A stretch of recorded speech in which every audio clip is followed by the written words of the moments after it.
సమస్యలు కేంద్ర ప్రభుత్వం వెంటనే పరిష్కరించాలి అని సంగారెడ్డి జిల్లా జహీరాబాద్ ఎల్ఐసి కార్యాలయం వద్ద ఎల్ఐసి ఉద్యోగులు విధులు బహిష్కరించి ఆందోళన నిర్వహించారు।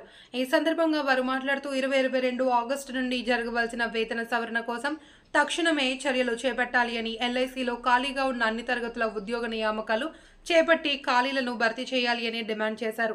కేంద్ర ప్రభుత్వం ఎల్ఐసి ఉద్యోగుల సమస్యలు వెంటనే పరిష్కరించాలి అని అన్నారు। కార్యక్రమంలో ఎల్ఐసి సంఘం కార్యదర్శి అశోక్, నాయకులు బి మానయ్య, చంటి, బి నరసింహులు, శ్రీనివాస్, వెంకట్రామన్, రామకృష్ణ, మధు, మోహన్ కృష్ణ తదితరులు పాల్గొన్నారు।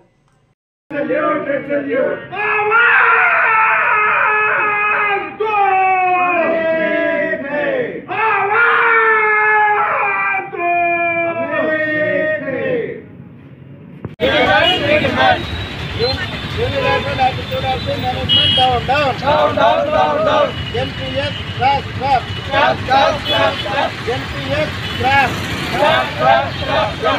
scrap.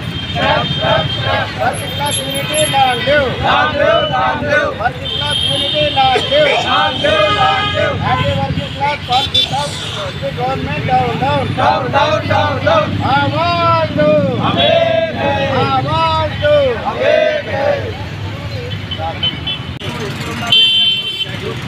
మనకు ఈ జీతాలు సరిపోవడం లేదు కాబట్టి న్యాయమైన డిమాండ్గా మనం పరిగణిస్తూ గవర్నమెంట్ మనము వేతనం గురించి చర్చ జరపాలని కోరుతున్నాము।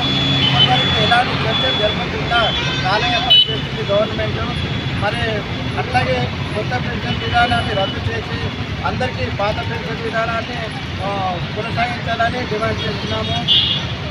అట్లాగే ఎల్ఐసిలో అందరూ రిటైర్మెంట్ అయి వెళ్ళిపోవడం జరుగుతుంది। ఉద్యోగస్తులు ఎక్కువైతున్నారు, మరి సర్వీసులు చేయడం చాలా ఇబ్బందిగా